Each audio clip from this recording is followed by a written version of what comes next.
नमस्कार साथियों, आज मैं सावन के सोमवार के बारे में बता रही हूँ। सोमवार व्रत में सुबह जल्दी उठकर स्नान कर लेना चाहिए। शिव भगवान के मंदिर में जाकर शिवलिंग पर जल व दूध चढ़ाएं और व्रत रखने का संकल्प करें। व्रत वाले दिन सुबह और शाम भगवान शिव और माता पार्वती की पूजा अर्चना करें। सोमवार के व्रत की विधि। व्रत दिन के तीसरे प्रहर यानी शाम तक रखा जाता है।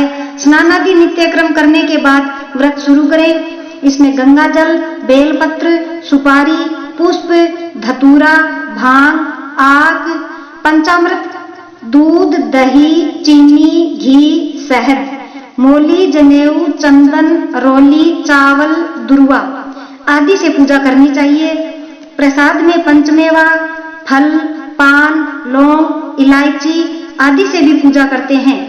कपूर, धूप बत्ती से आरती करें और व्रत कथा भी सुने। सोमवार व्रत के फायदे। यह व्रत करने से चंद्र ग्रह मजबूत होता है, अनेक रोगों से मुक्ति मिलती है। व्रत में एक समय भोजन करना चाहिए। व्रत के दिन फल व जूस का सेवन कर सकते हैं।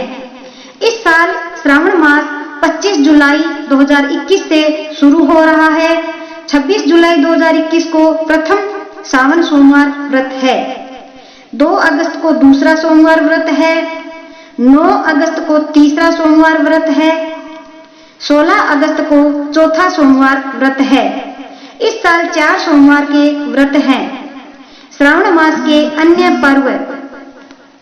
श्रावण मास में 27 जुलाई को अंगारक चतुर्थी व्रत है। श्रावण मास में 5 अगस्त व 20 अगस्त को प्रदोष व्रत है। 4 अगस्त को कामिका एकादशी व्रत, 18 अगस्त को पवित्रा एकादशी व्रत है। 8 अगस्त को हरियाली अमावस्या है।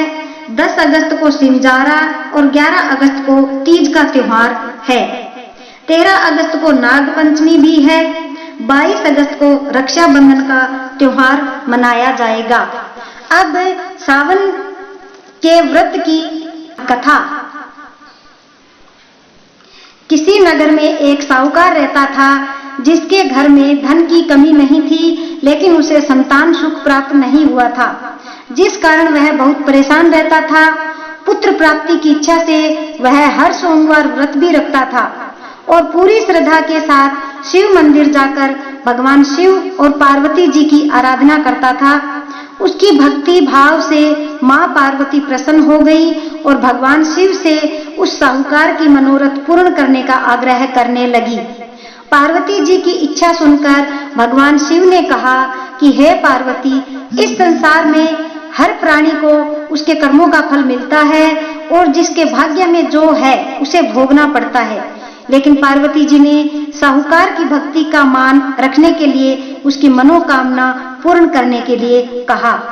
माता पार्वती के आग्रह पर शिवजी ने साहूकार को पुत्र प्राप्ति का वरदान दिया, लेकिन साथ ही यह भी कहा कि इस बालक की उम्र केवल 12 वर्ष ही होगी। माता पार्वती और भगवान शिव की बातचीत को साहूकार सुन रहा था, जिसे सुनकर न तो उसे कोई खुशी थी न ही दुख। वह पहले की तरह ही शिवजी की पूजा करता रहा। कुछ समय बाद साहूकार को पुत्र की प्राप्ति हुई। जब वह बालक 11 वर्ष का हुआ तो उसे पढ़ने के लिए काशी भेजा गया।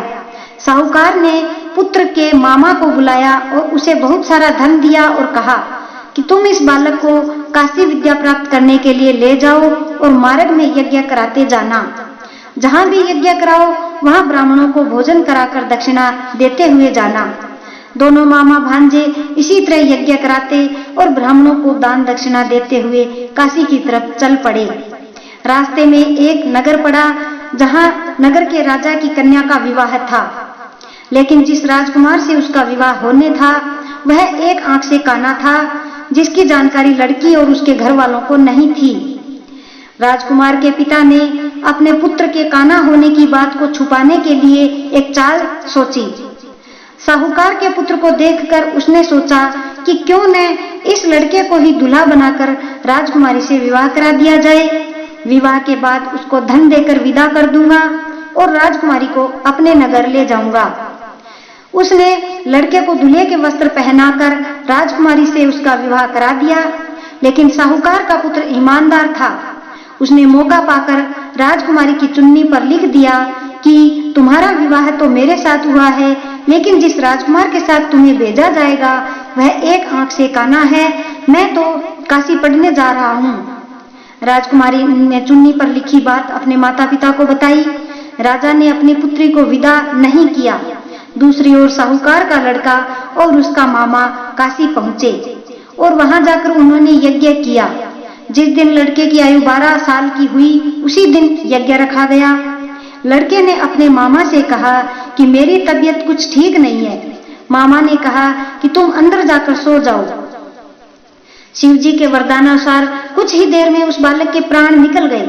मृत भांजे को देख उसके मामा ने विलाप शुरू किया। संयोगवश उसी समय शिवजी और माता पार्वती उधर से जा रहे थे। पार्वती ने भगवान से कहा, स्वामी, मुझे इसके रोने के स्वर सहन नहीं हो रहा, आप इस व्यक्ति के कष्ट को दूर करो। जब शिवजी मृत बालक के समीप गए तो वह बोले कि यह उसी साहूकार का पुत्र है जिसे मैंने 12 वर्ष की आयु का वरदान दिया। अब उसकी आयु पूरी हो चुकी है, लेकिन मातृ भाव से विभोर माता पार्वती ने कहा कि हे महादेव, आप इस बालक को और आयु देने की कृपा करें, अन्यथा इसके वियोग में इसके माता पिता भी तड़प तड़प कर मर जाएंगे। माता पार्वती के आग्रह पर भगवान शिव ने उस लड़के को जीवित होने का वरदान दिया। शिवजी की कृपा से वह लड़का जीवित हो गया। शिक्षा समाप्त करके लड़का मामा के साथ अपने नगर की ओर चल दिया।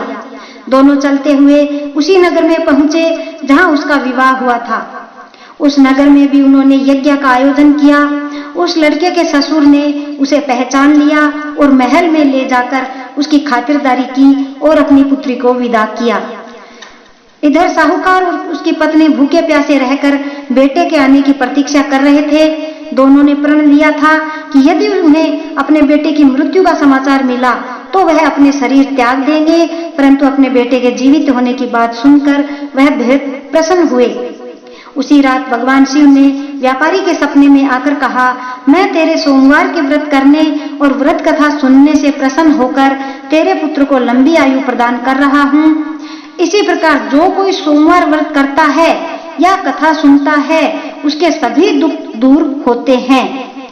अगर हमारी मेहनत आपको पसंद आ रही है तो लाइक, शेयर व सब्सक्राइब जरूर करें। जय श्री राम, जय श्री बालाजी, जय श्री महावीर।